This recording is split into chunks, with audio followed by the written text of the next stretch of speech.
Assalamualaikum warahmatullahi wabarakatuh.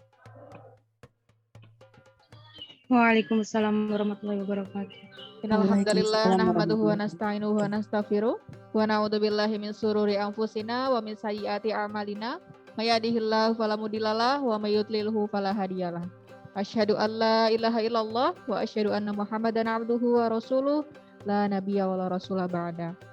Yang terhormat Ustadz Atang Solihin MSI yang sudah hadir pada kesempatan hari ini, yang kami hormati Bapak, Ibu, guru dan karyawan, baik yang mengikuti secara offline di aula siang hari ini dan yang mengikuti secara online melalui Zoom meeting. Semoga selalu dalam keadaan sehat walafiat tanpa halangan satu apapun. Pertama adalah kita panjatkan puji syukur kehadirat Allah Subhanahu wa taala atas berkat rahmat dan karunia-Nya kita bisa selalu menuntut ilmu dan melakukan kebaikan. Yang kedua, salawat berserta salam selalu kita haturkan kepada baginda kita Nabi Agung Muhammad sallallahu alaihi wasallam yang kita nantikan syafaatnya yaumul akhir nanti. Baik, Bapak Ibu yang berbahagia, marilah kita awali kajian pada siang hari ini dengan melafadzkan bismillah bersama-sama. Bismillahirrahmanirrahim. Baik, selanjutnya adalah acara inti, yakni kajian melanjutkan kajian ayat pada pertemuan sebelumnya yang telah disampaikan oleh Ustadz Atang Solihin tentang tafsir Quran surat Ali Imran, ya. Ali Imran ayat 18-19. Langsung saja kepada Ustadz Atang Solihin kami persilahkan. Assalamualaikum warahmatullahi wabarakatuh.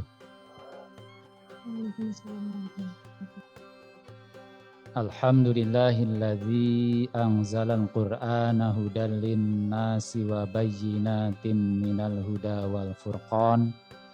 Asyhadu an la ilaha illallah wahdahu la syarikalah wa asyhadu anna Muhammadan abduhu wa rasuluhu la nabiyya wa la rasula ba'dah.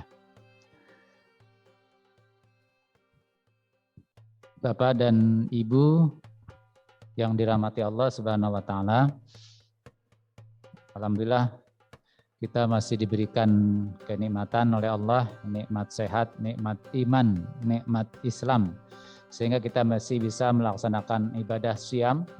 Semoga ibadah siam kita senantiasa mendapat ridho Allah Subhanahu wa taala. Amin. Salawat bersalam mudah-mudahan dilimpahkan kepada junjungan kita, yakni Nabi besar Muhammad sallallahu alaihi wasallam. Baik, kita akan melanjutkan kajian surah Ali Imran 18-19.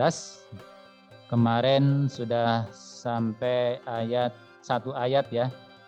Nah, kita masih melanjutkan halaman berapa ini? Ada halamannya apa tidak? Tidak dikasih halaman. Wa qauluhu bil qisti.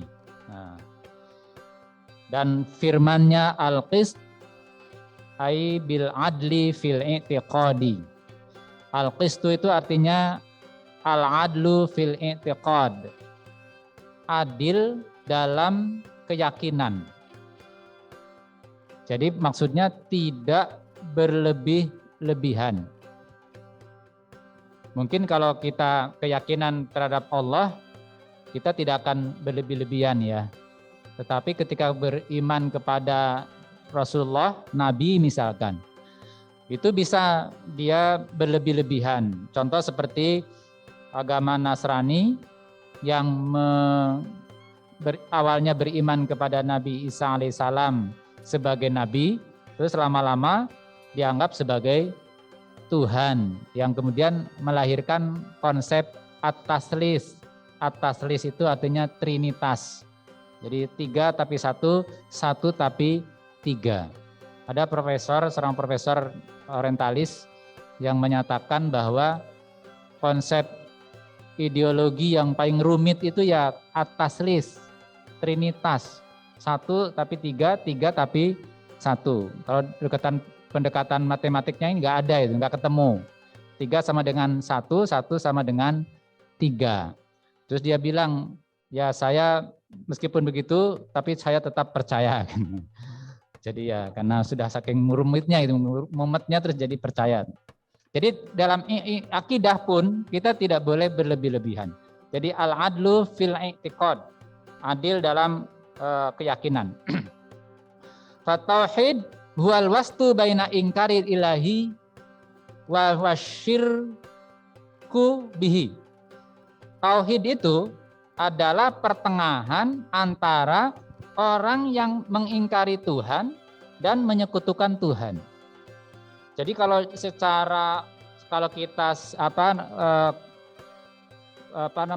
kita ringkas gitu ya secara umum tentang keyakinan manusia terhadap Tuhannya itu paling tidak ada 4. Yang pertama al-imanu billah. Orang yang beriman kepada Allah, maka dia disebut dengan mukmin. Al-imanu billah. Wal kufru bima siwallah atau wal kufru li ghairi. Beriman kepada Allah dan mengingkari segala sesuatu selain Allah, apapun bentuknya. Karena yang ada itu kan khalik dan makhluk. Khalik itu huwallah, khalik itu adalah Allah, selain Allah adalah makhluk. Maka semua manusia, alam, hewan, tumbuh-tumbuhan itu namanya makhluk. Angin, semuanya makhluk. Jadi khalik itu Allah, makhluk itu selain Allah. Nah, maka beriman kepada Allah dan mengingkari selain Allah. Itu kelompok pertama. Termasuk kita ada di dalamnya. Kemudian kelompok yang kedua adalah al-imanu billah wal imanu bima siwallah atau al-imanu billah wa ghairi. Beriman kepada Allah dan juga beriman kepada selain Allah. Maka itu namanya wahwa musyrikun. Maka dia termasuk orang yang syirik karena dia beriman kepada Allah tetapi dia meyakini selain Allah. Banyak di kita percaya pada dukun. Seperti kemarin pawang hujan misalnya Mandalika ya. Nah, itu sudah dia beriman ya bisa mengatur turun dan berhentinya hujan. Tapi sekarang juga ada yang mengaburkan itu, Katanya itu tidak syirik. Itu masuk kategori ilmu telematika. Wah, itu sulit lagi itu. Jadi ada yang mencoba untuk mengaburkan itu. Nah, padahal sebenarnya itu terkait dengan akidah juga. Karena di antara pokok-pokok ghaiban, hal gaib yang hanya bisa diketahui Allah dalam surat Luqman ayat terakhir itu di antaranya wa yunazzilu al-ghais itu. Wa yunazzilul ghais. Jadi turunnya hujan, langsung bisa turun itu ya Allah yang kita kan hanya bisa memperkirakan. Maka prakiraan cuaca. Nah, jadi prakiraan tidak bisa kemudian memastikan bahwa akan turun hujan. Yang kedua, yang ketiga adalah al-kufru billah. Orang yang mengingkari Allah, maka dia kafir kan. Orang yang mengingkari Allah, ya kelompok yang ketiga. Ini yang banyak. Yang musyrik juga banyak. Yang syirik itu malah kan ada di sekitar kita. Nah, yang kemudian yang mengingkari Allah ya non-muslim, itu masuk kelompok yang ketiga. Nah, yang keempat sebenarnya masuk kafir juga.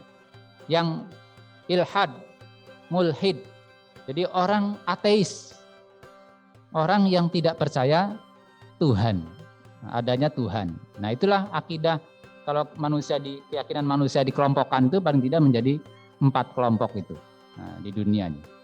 Jadi mengingkari Allah dan syirik di tengah-tengahnya itu adalah tauhid. Jadi mengesahkan Allah. Itu yang pertama dalam akidah. Yang kedua, wal adlu fil ibad wal adli fil ibadati. Adil dalam ibadah. Ibadah itu ya maksud adil dalam ibadah itu adalah maksudnya beribadah seperti yang dicontohkan Rasulullah Shallallahu Alaihi Wasallam, yang diperintahkan Allah dan diperintahkan Rasulnya, itulah ibadah. Tidak boleh menambah dan tidak boleh mengurangi. Menambah ibadah selain yang dicontohkan atau yang diwajibkan itu termasuk tidak adil. Karena apa? Melampaui apa yang telah dibebankan kepada manusia. Maka kan ada dalam hadis riwayat Imam Bukhari dan Muslim, riwayat Anas bin Malik, kata Nabi, kata Anas, ada 3 orang yang mendatangi istri Nabi ke rumah datang. Kemudian dia mengatakan, saya akan berpuasa terus-menerus, tidak akan berbuka. Terus yang satu orang lagi, saya akan sholat malam terus-menerus dan saya tidak akan tidur. Kemudian yang satu lagi, saya tidak akan menikah. Nah, itu kelompok 3 orang itu. Nah, kemudian ditegur oleh Nabi. Jadi Nabi sholat malam ya tetap sholat, tetapi tidur. Kemudian puasa ya tetap puasa, tapi juga berbuka. Begitu pula Nabi juga punya keluarga. Jadi itu namanya adil dalam ibadah. Jadi kenapa Muhammadiyah ini ibadah itu harus tajrid itu dalam arti at-tajrid, memurnikan ibadah itu maksudnya ibadah yang kita lakukan itu hanya ibadah yang diperintahkan dan dicontohkan Rasulullah Shallallahu Alaihi Wasallam dalam persis seperti yang dicontohkan Nabi. Karena dalam kaidah usul fiqh, al-aslu fil ibadati at-tahrimu. Prinsip dasar ibadah itu haram dilakukan. Hatta yadulla alaihi dalil ala wujubihi. Sampai ada dalil yang memerintahkannya, mewajibkannya. Ada perintah dikerjakan, tidak ada perintah ditinggalkan. Itu ibadah. Jadi tidak menambah-nambah. Kita mungkin dalam banyak hal kita mungkin ada berbeda. Jadi ikhtilaf ya. Kalau kemarin kenapa kita sholat malamnya hanya 11, yang lain ada yang 30, ada yang 23, ada yang 40, 36. Ada juga yang berpendapat tidak ada batasannya, sakuatnya. Kalau sakuatnya ada yang 1 rakaat. Kuatnya 1 rakaat saya. 1 rakaat. Ada yang sekuatnya. Nah, kenapa Muhammadiyah cuma 11? Ya karena hadisnya menyatakan, kata Siti Aisyah, makana yazidu fi Ramadan wa ghairihi illa ihda asyrata rakaatan. Bahwa Nabi itu tidak pernah sholat malam baik di bulan Ramadan maupun di luar Ramadan lebih dari 11 rakaat. Ya sudah. Karena tidak ada hadis yang lebih dari itu. Oh, kan Umar bin Khattab lebih dari 11. Nah, sebenarnya riwayat Umar itu ada 2. Satu menyatakan Umar bin Khattab jamaah sholat tarawih itu 11 rakaat, 23 rakaat. Kalau dilihat dari perspektif teori sanad hadis, maka sebenarnya yang kuat itu yang 11. Kalau dilakukan tarjih, memilih mana yang paling kuat di antara 2 dalil yang menjelaskan yang 1:11, yang 1:23 pada masa Umar itu, yang paling kuat yang 11. Nah, yang 11 itu di samping lebih kuat juga tersambung dengan amalan Nabi 11 rakaat juga. Jadi sudah tidak ada tidak ada perbedaan ataupun tidak ada pertentangan antara hadis yang diriwayatkan oleh Umar bin Khattab dengan praktek atau amalan yang dipraktekkan oleh Nabi Muhammad Sallallahu Alaihi Wasallam. Kemudian itu dalam ibadah, termasuk wal adab. Dalam adab juga kita tidak boleh berlebih-lebihan. Adil, tidak boleh berlebihan. Karena kalau etika, adab itu terlalu berlebihan, nanti mengarah pada sikap ghulu. Ghulu itu berlebih-lebihan. Nanti lama-lama orang kemudian dikultuskan. Ya kan, munculnya kultus kan gitu. Uzair dianggap sebagai Tuhan, Uzair ibnullah, Uzair dianggap anak Tuhan, itu kan karena berlebih-lebihan. Padahal dia itu awalnya orang soleh. Karena saking hormatnya, terus akhirnya lama-lama dikultuskan. Fotonya nanti kalau zaman sekarang mungkin dipajang, terus jadi lama-lama jadi keramat. Fotonya dikasih figura yang bagus, dikasih bunga dan lainnya. Jadinya terus jadi serem, jadi mistik. Nah itu jadi kalau mungkin yang sekarang banyak toh orang-orang yang percaya dengan tahayul dan khurafat itu. Jadi itu adab juga. Ya, adab itu tetap ya, sebatas kita saling bagaimana menghormati. Misalkan kalau ya di Muhammadiyah mungkin jarang ya cium tangan gitu. Ya, walaupun saya sekarang kadang-kadang saya diciumi juga tangan saya. tadi malam pas masjid kemudian ada salah satu jamaah yang pada musim Covid ya, saya kaget juga itu musim Covid nyium tangan. Itu mahasiswa itu. Tapi laki-laki bukan perempuan. Jadi adab itu ya tetap harus adil juga. Wal amal aktivitas amalia juga harus adil juga. Kemudian fa'adlu bainal qawir ruhiyati wal badaniyah. Adil di antara kekuatan ruhani dan jasmani.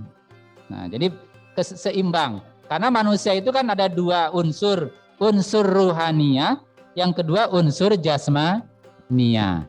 Nah, kedua-duanya harus sehat ruhania, sehat jasmania. Sekarang yang banyak itu orang yang sehat jasmaninya, tapi ruhaninya sakit. Jadi orang muslim, dia muslim tapi tidak mau sholat, tidak mau puasa. Berarti dia sehat, jasmaninya sehat.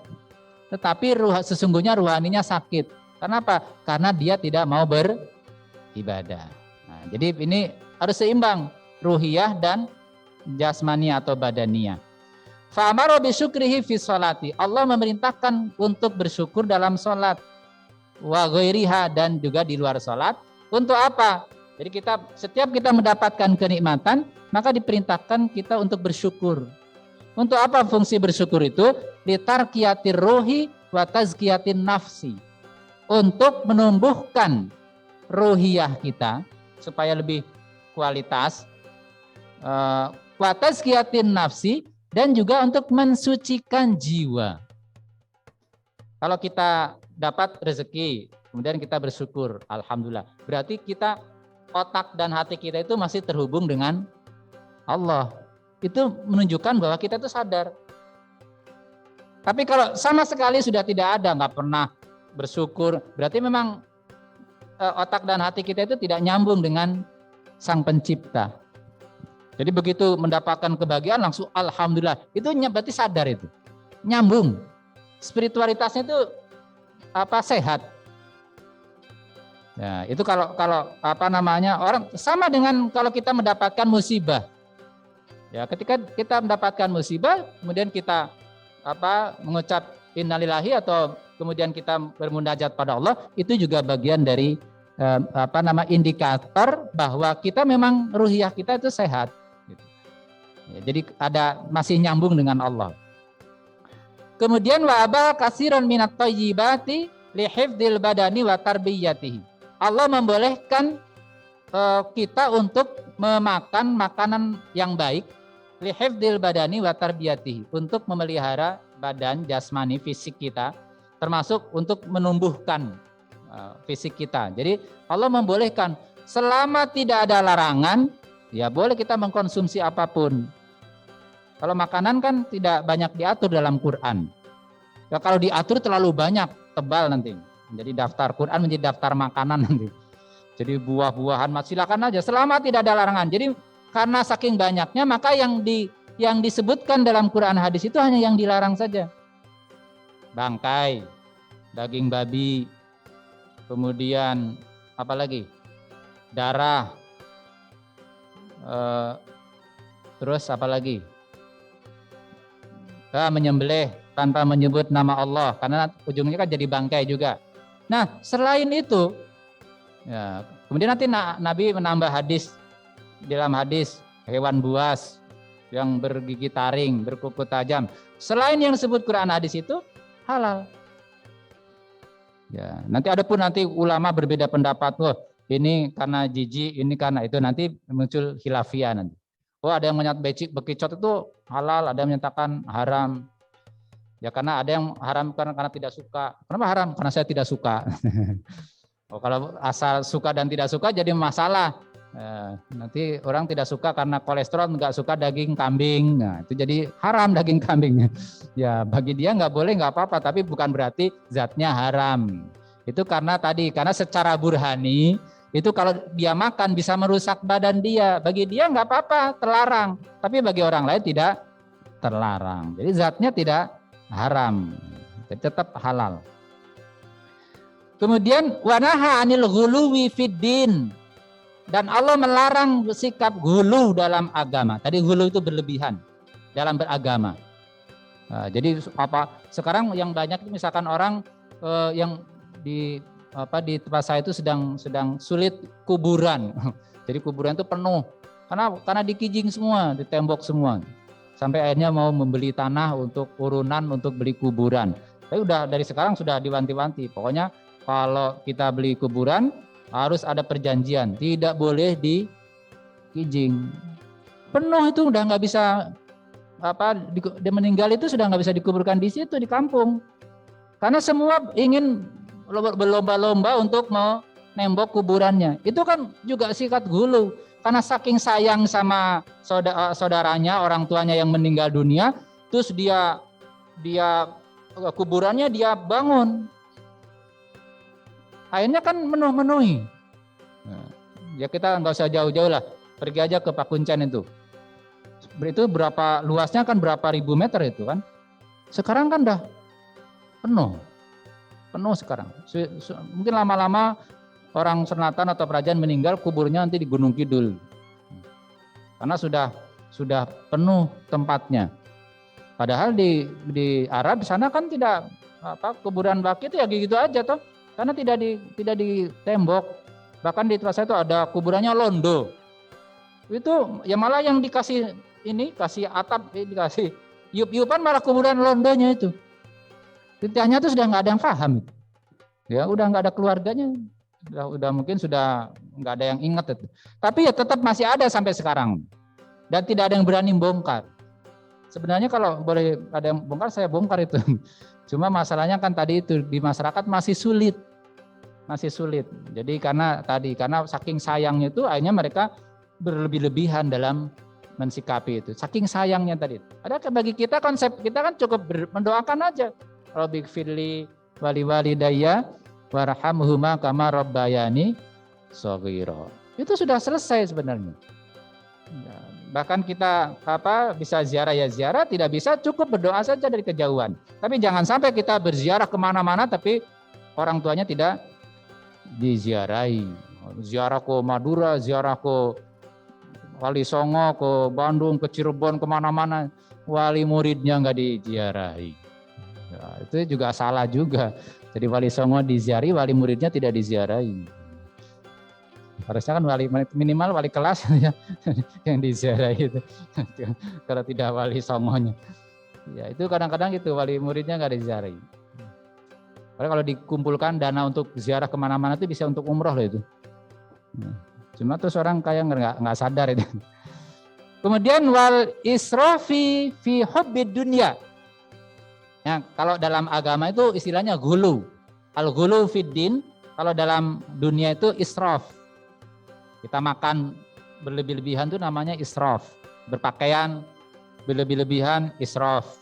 Ya. Itu jadi berlebih-lebihan. Tidak boleh berlebihan dalam dunia. Jadi dunia itu ya karena inti dunia itu kan sebenarnya keberkahan. Hanya kan berkah itu sesuatu yang bersifat abstrak.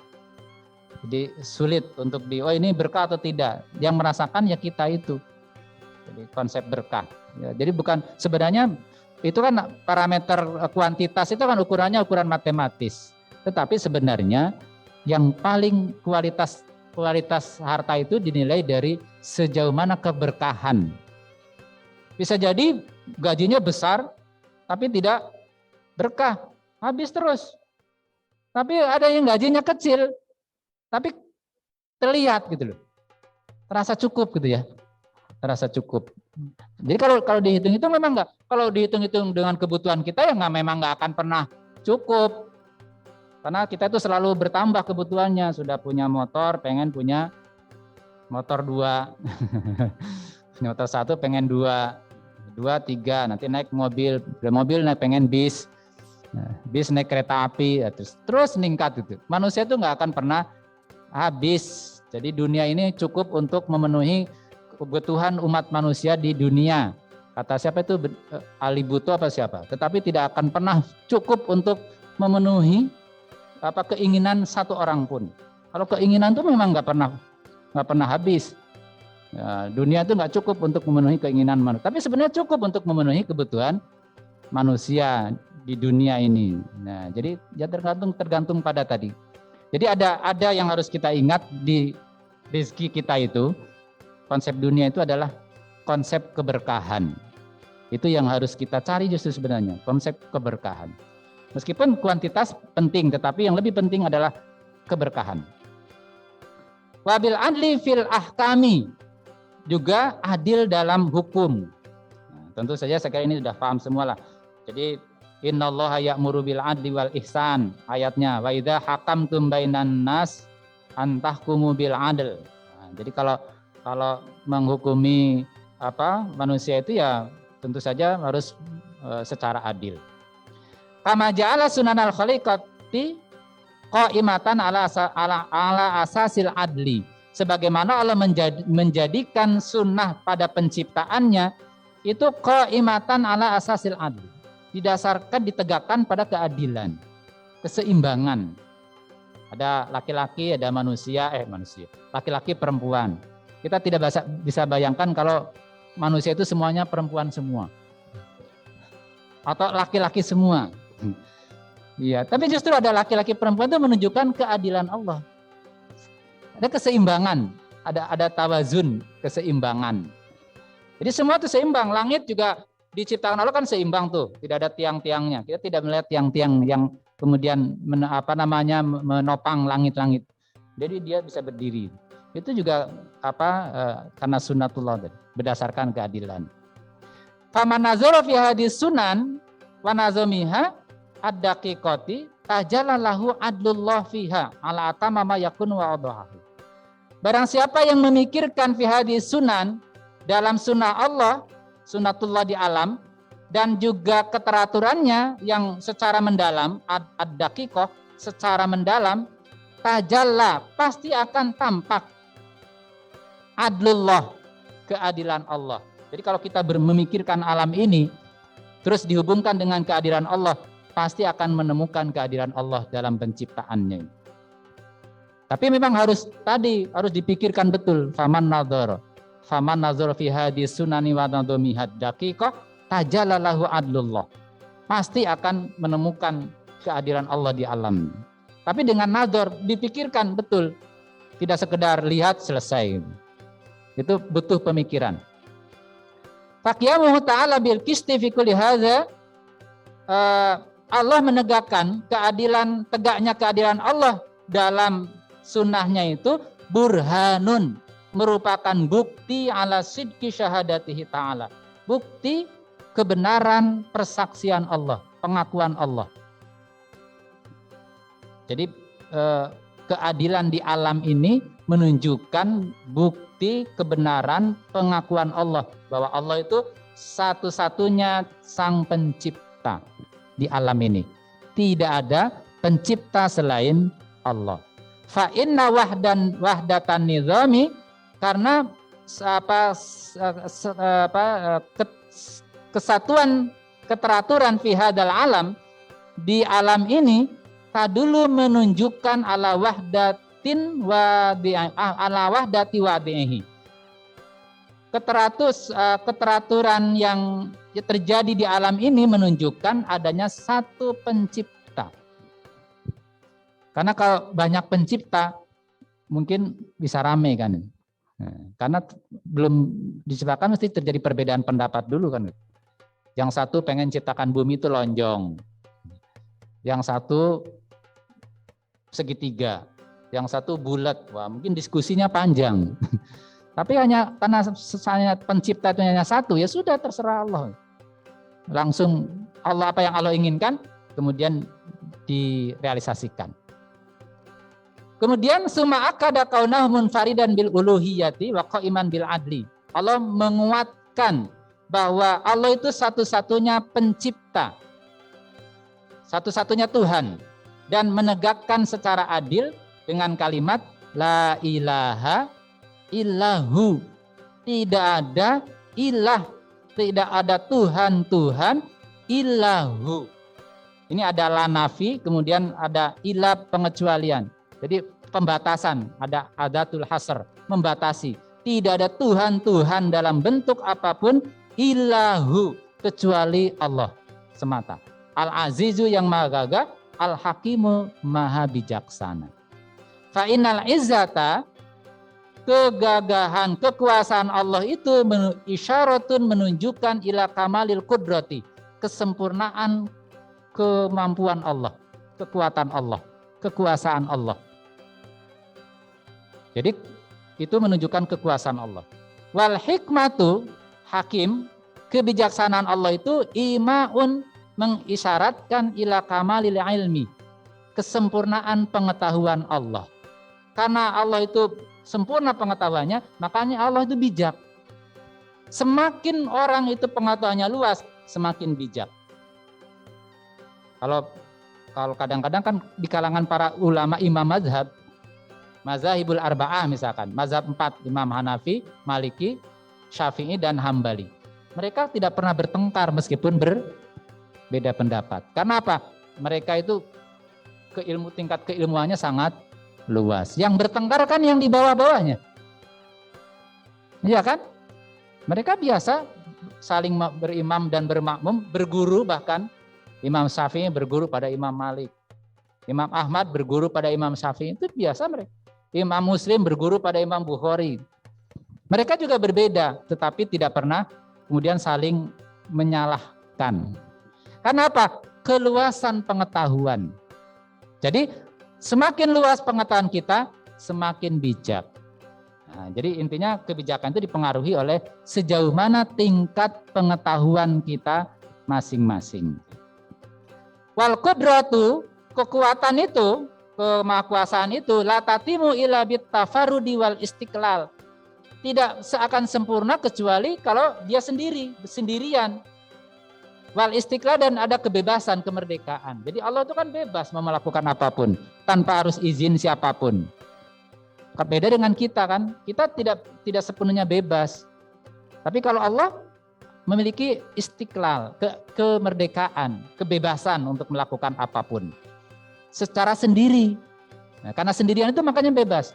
Tapi kalau Tuhannya lebih dari satu, malah nggak bebas.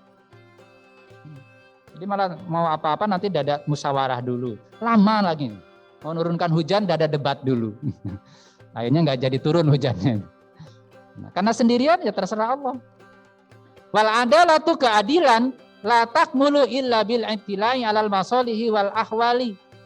Keadilan tidak akan sempurna illa bil i'tilai alal masalihi wal ahwal, kecuali kalau dia memahami, meneliti kemaslahatan dan kondisi yang ada. Jadi ketika Allah mau melakukan sesuatu, itu Allah sudah tahu kemaslahatan, manfaatnya yang akan terjadi dengan kondisi-kondisi yang akan terjadi di alam ini. Jadi Allah Maha tahu. Jadi maka kebijakan semua ketentuan dari Allah itu sesungguhnya sudah mempertimbangkan kemaslahatan makhluknya. Maka ayatnya kan la yukallifullahu nafsan illa wus'aha. Ketika kita diberikan syariat oleh Allah, yang kemarin majmu'atut takalif, din itu kemarin kan majmu'atut takalif, kumpulan syariat-syariat. Nah, syariat-syariat yang diberikan oleh Allah pada kita, kalau kita kerjakan semua pun, itu tidak akan menyengsarakan kita. Karena Allah sudah memperhitungkan kemampuan manusia. Tadi bil ittila'i alal masalihi wal ahwal, kemaslahatan dan kondisi-kondisi yang ada itu sudah Allah pertimbangkan. Maka kemudian bagi yang di luar normalnya ya, normatifnya kan semua manusia itu mampu. Sholat berdiri semua manusia mampu. Ternyata ada yang tidak mampu, maka Allah berikan kemudahan, at-taisir, kemudahan. Diberikan kemudahan, boleh tidak berdiri, mau sambil duduk boleh, sambil berbaring boleh, sambil tiduran loh ya, bukan sambil tidur. Kalau tidur kan nggak bisa sholat. Wa man kana kadzalik fala yaglibuhu ahadun ala ma qama bihi min sunanil qist. Maka zat yang seperti itu tidak akan dipengaruhi, dikalahkan oleh seorang pun. Apa yang sudah ditetapkan oleh zat tersebut secara adil. Jadi apa yang sudah ditetapkan oleh Allah tidak akan bisa dirubah oleh seorang pun. Jadi la tabdila li sunnatillah, tidak akan ada perubahan dalam sunnah Allah, kecuali yang memang Allah berikan kesempatan untuk bisa berubah kan. Wala yakhruju minal khaliqati syai'un min an hikmatihil balighati. Tidak ada yang keluar dari penciptaan Allah sedikit pun dari hikmah yang sempurna. Jadi tidak ada yang makhluk yang bisa keluar dari sunnatullah. Jadi kita itu tidak ada seorang makhluk pun yang bisa keluar dari sunnatullah. Kita misalkan ada di alam, kan sunnatullah manusia kan ada di alam, di bumi, di alam besar ini. Terus kita mau pergi kemana? Mau keluar dari alam ini? Nggak bisa. Nggak bisa, karena sunnatullahnya sudah begitu. Nggak bisa keluar mencolot dari langit misalkan. Nggak bisa. Kita ada keterbatasan. Nah keterbatasan itu juga sunnatullah. Allah menetapkan ketetapan yang tidak bisa ditembus oleh kekuatan manusia. Hanya Allah yang bisa melakukan. Setinggi-tingginya pesawat buatan manusia menuju langit, apa dia mampu tembus sampai kemana gitu? Itu nggak akan mungkin karena ada keterbatasan. Sampai sekarang bumi dibor juga nggak pernah tembus ke negara lain kan? Misalkan di sini kita bor, tiba-tiba keluarnya di Amerika. Padahal bumi sudah bisa beratnya oleh manusia itu sudah bisa diukur loh, beratnya, besarnya, kecepatan perputarannya, secara astronomi itu sudah bisa diukur. Itu kan luar biasa tuh manusia. Tapi juga nggak pernah habis itu. Nggak pernah kekayaan alam tidak pernah habis walaupun diambil dari masa ke masa. Ikan di lautan tidak pernah habis meskipun berjuta-juta triliun ton, hitungannya apa itu ya, itu diambil manusia nggak pernah habis. Itu menunjukkan kekuasaan Allah. Summa zakara dusturul amal lazi alaihil ma'awwalu fi kulli dinin.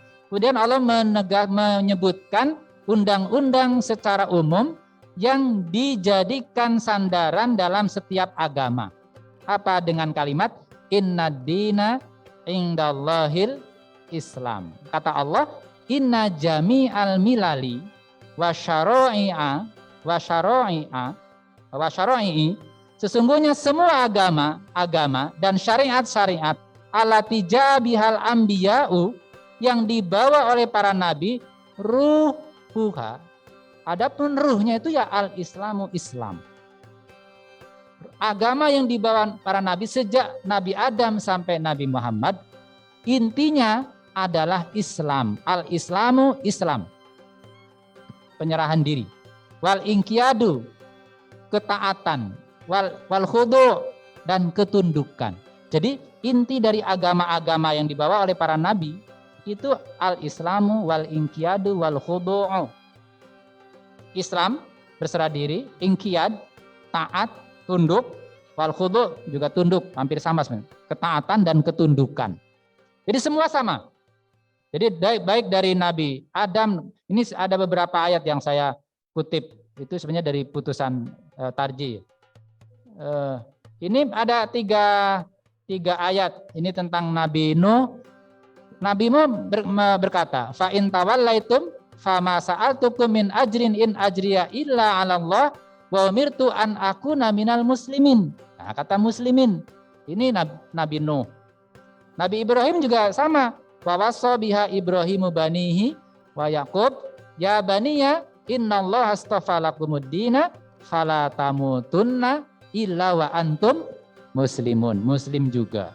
Musa juga berkata, wa qala Musa ya qaumi in kuntum amantum billah fa alaihi tawakkalu in kuntum muslimin. Muslim juga. Jadi semua para nabi ya semua membawa syariat Islam. Maka semua agama-agama yang dibawa oleh para nabi ya al-Islam, al-inqiyad, al-khudu.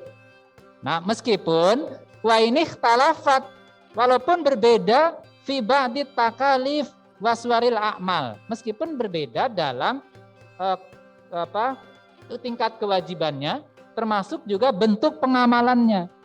Mungkin puasanya, meskipun kita dikatakan dalam Quran, kutiba alaikumusiyam kama kutiba alal lazina min qablikum. Berarti puasa pada masa Nabi Ibrahim, Nabi Ismail, Nabi Musa, Nabi Isa. Mereka puasa ada. Tetapi bisa jadi cara puasanya berbeda. Tetapi kewajibannya sama. Ajarannya sama. Cuma perbedaan dalam bentuk dan bentuk peribadatan dan juga pelaksanaannya berbeda. Jadi intinya sama Islam, agamanya Islam, tetapi ini berbeda. Wa ini ikhtalafat fi ba'di takalif waswaril a'mal. Nah, walaupun berbeda dalam bentuk kewajiban dan juga cara pelaksanaan kewajiban tersebut. Wa bihi kanal anbiya uyusun. Itulah yang diwasiatkan oleh para nabi yang seperti yang tadi saya bacakan dalam beberapa ayat itu. Kan wawaso biha Ibrahim banihi wa Yaqub. Nabi Ibrahim dan Yakub berwasiat pada anaknya supaya apa? Mereka tetap mati dalam keadaan berislam dan beriman kepada Allah. Fal muslimul hakiki, muslim yang hakiki itu adalah mangkana kholisan min syawaibi syirki. Orang yang bersih dari kotoran-kotoran syirik. Jadi muslim sejati itu adalah bisa dikatakan muslim yang hakiki itu ketika tidak ada unsur syirik dalam keyakinannya. Yang banyak kan syirik kan. Bahkan kata Nabi, inna akhwafu ma syirkul asghar. Yang aku takutkan pada kalian itu adalah syirik asghar. Wa qalu ma syirkul asghar ya Rasulullah. Apa syirik asghar yang kau takutkan pada kami ya Rasulullah? Ar-riya kata Nabi. Qala ar-riya. Riya. Nah, riya termasuk juga syirik juga. Yang mungkin semua kita pernah melakukan ya atau pernah hinggap dalam diri kita. Mukhlisan fi amalihi, ikhlas dalam beramal. Murni dalam akidah, tidak ada unsur syirik, ikhlas dalam beramal, beribadah, beramal dan bermuamalah. Ikhlas. Ya, ikhlas itu ya memurnikan tadi. Ikhlas itu ya mengorientasikan semata-mata karena Allah, sederhananya gitulah. Mudahnya itu. Itu ikhlas. Ma'al imani min ayyi millatakana. Berikhlas dan disertai keimanan. Jadi iman itu kan menjadi dasarnya, asas. Suatu perbuatan kalau dia tidak didasari oleh iman, maka menjadi sia-sia. Ibarat sebuah bangunan dibangun tapi tidak pakai pondasi. Ya mesti roboh kan, cepat robohnya. Ada gempa dikit, ambruk.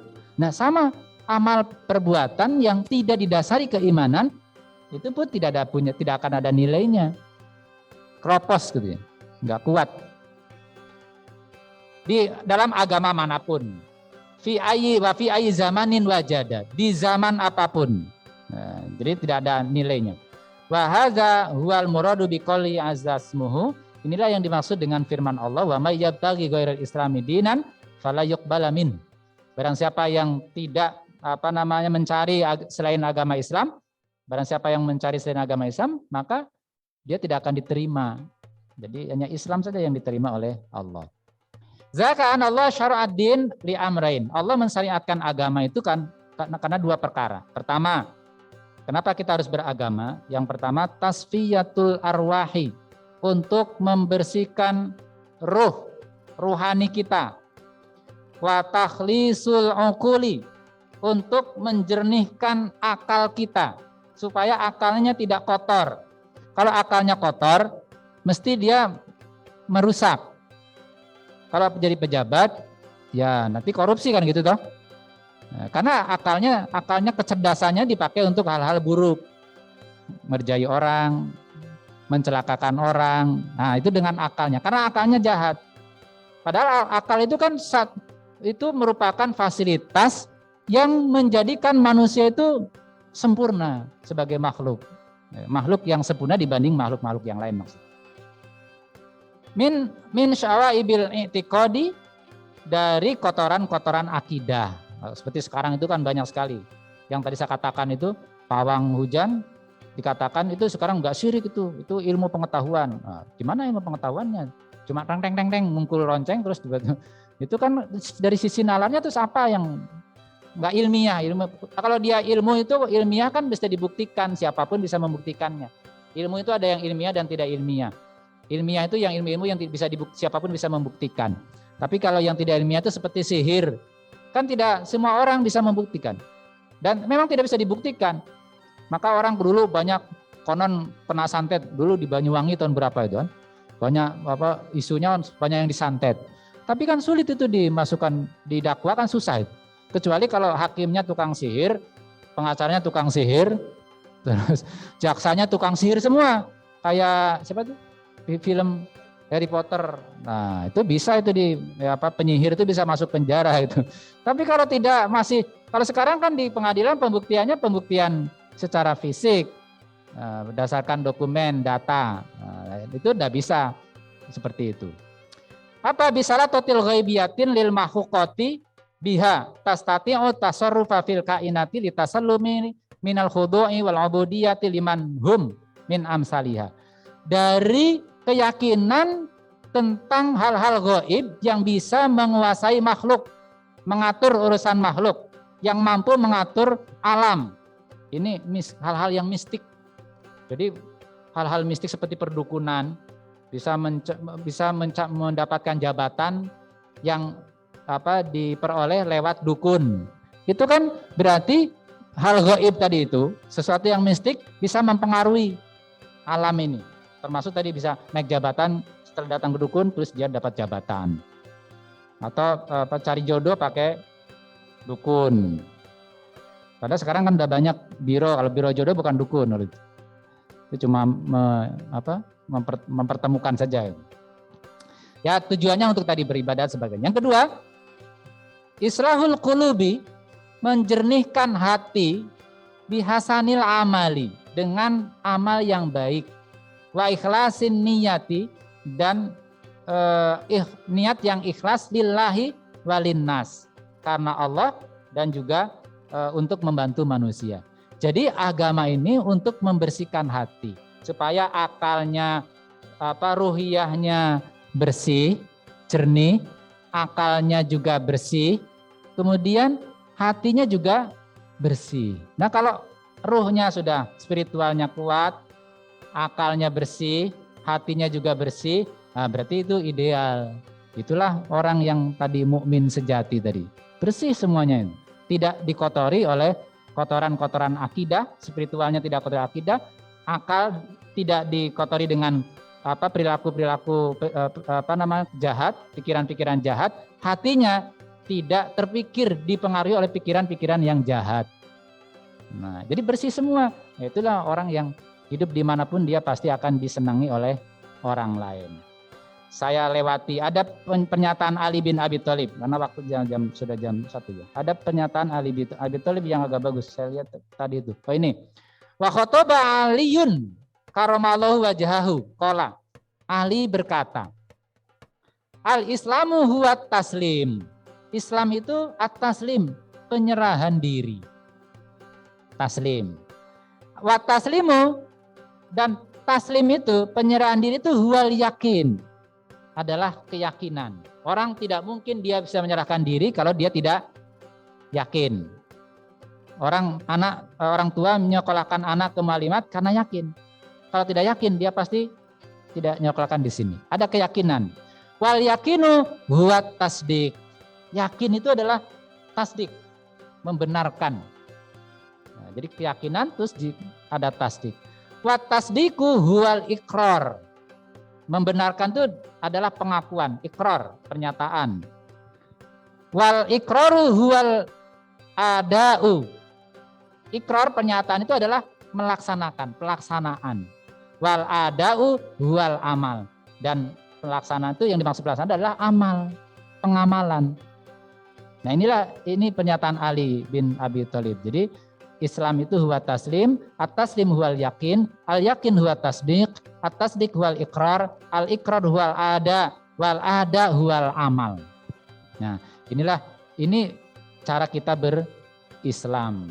Ya, jadi itulah tidak dikotori oleh, dan insya Allah saya kira pada prinsipnya agama Islam itu agama yang lurus dan tidak ada konsep-konsep ketuhanan yang bisa merusak ketauhidan dalam Islam seperti yang terjadi pada masa terjadi pada agama Nasrani maupun agama Yahudi. Ini sebenarnya ada di bawah itu yang dulu ada di kalangan orang Yahudi.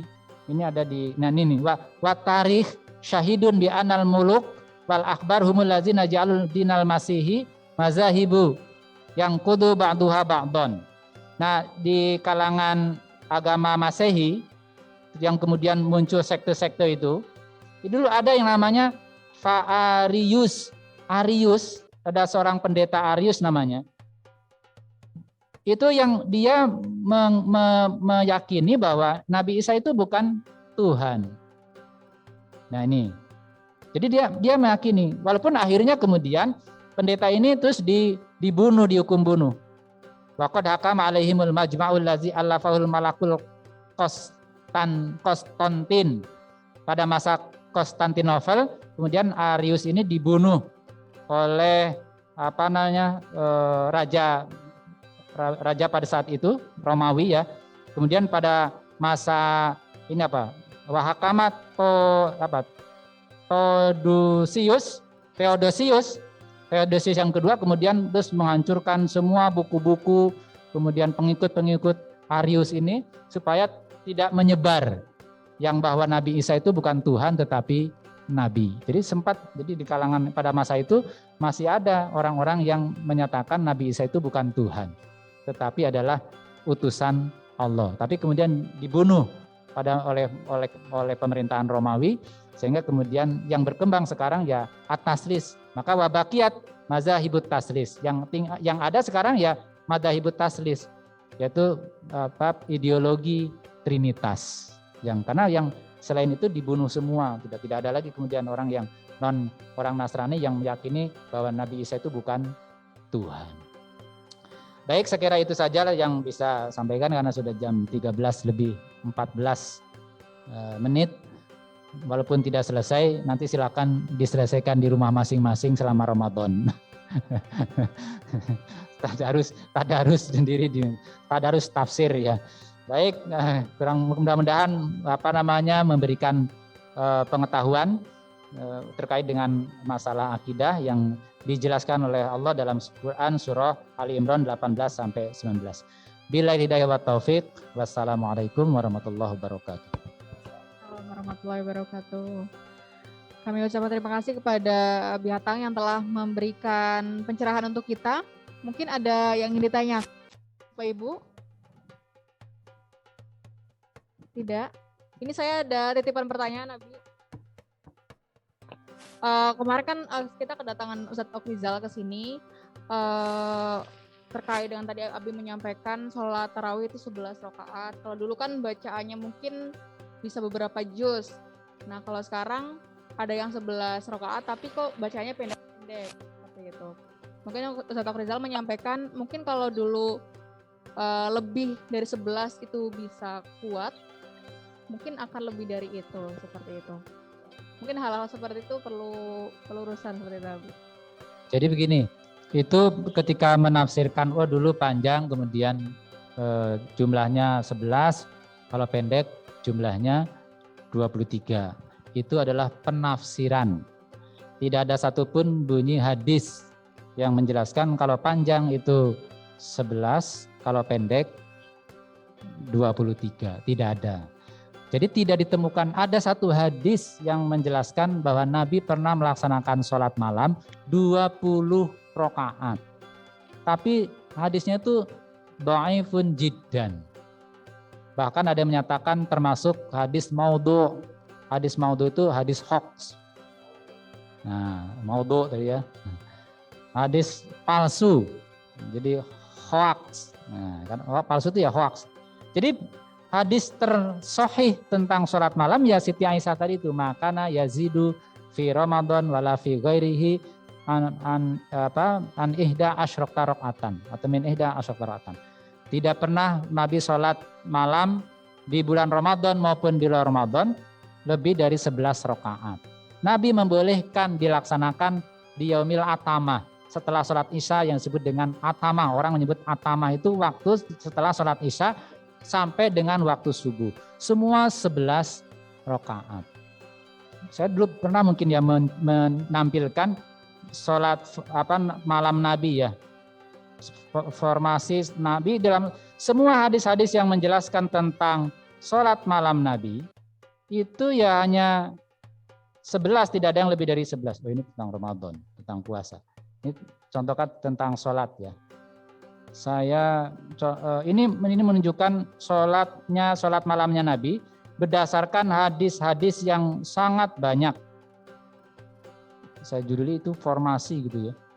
Formasi sholat malam. Formasi Qiyamul Lail Nabi 812. Jumlahnya berapa?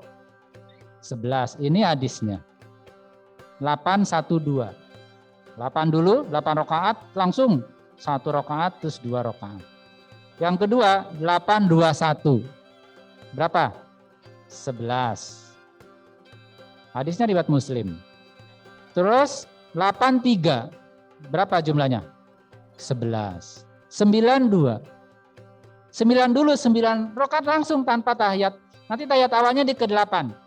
La yajlisu fihinna, tidak duduk di dalamnya illa inda saminata, kecuali di rakaat ke-8. Tasawuf awalnya rakaat ke-8. Fa yajlisu wa yadhkurullah dan selanjutnya kemudian di rakaat ke-9 salam. 9. Setelah itu 2 rakaat. Jadi witir itu bukan penutup sholat, ganjil itu. Ini 9 dulu kemudian 2 rakaat. Jumlahnya 11. Langsung 9 ini riwayat Muslim hadisnya. Terus 10 1. Asyara rakaatin tsumma yutiru biwahidatin. 10 terus 1 rakaat. 11. 4 5 2. Berapa? 11. 4 4 3 11. 2 2 2 1 11. Semua 11 itu. Tidak ada yang lebih dari 11 dengan berbagai variasi sholat malam Nabi. Silakan aja mau 9 terus 2 langsung boleh. Mau 8 1 2, 8 2 1 ada hadisnya. Kita cuma kalau pengen cepat 92. Tasawuf awal di rakaat ke-8. Wa yajlisu illa la yajlisu illa fi stamina. Tidak duduk kecuali di rakaat ke-8. Nah, jadi itu kan sholat ada hadisnya, ada dalilnya. Kita 443 karena umumnya kita 443. Tapi jangan kalau ngimami harus diberitahu dulu. Kita sholat 9, tiba-tiba namanya 9, nanti mesti ribut di belakang. Subhanallah, subhanallah, karena nggak tahu. Jadi kasih tahu dulu. Jadi 11, jadi tidak ada, itu hanya pemahaman. Kalau sholat malam itu jumlah tanpa batasan. Jadi tidak ada kok, ya memang Nabi setelah itu 8 rakaat kemudian subuh, Nabi kemudian witir 1 rakaat. Yeah. Dan sekali itu kemarin kan menyebut HPT ya, nggak ada di HPT. Itu hanya salah memahami HPT. Jadi di HPT nggak ada, HPT cuma ini kan di HPT ini. Nanti di jilid di halaman belakang-belakang kalau yang invariasi ini. Kemudian di depan tuh hanya yang 443, kemudian 221. Nah, kemudian yang 223 itu sebenarnya nggak ada hadisnya, itu pemahaman aja. 222 kemudian 3. Yang ada itu 2221 kemudian 443 terus plus yang tadi itu yang variasi-variasi. Ya. Baik, terima kasih atas penjelasannya dari Abi Atang. Semoga memberikan pencerahan untuk kita semua dan memberikan kekhusyuan untuk ibadah kita selama bulan Ramadan ke depan. Baik, mari kita akhiri kajian pada siang hari ini, Bapak Ibu yang berbahagia, dengan melafadzkan alhamdulillah bersama-sama. Alhamdulillahirabbil alamin. Kami akhiri billahi fisabilil haq fastabiqul khairat. Assalamualaikum warahmatullahi wabarakatuh.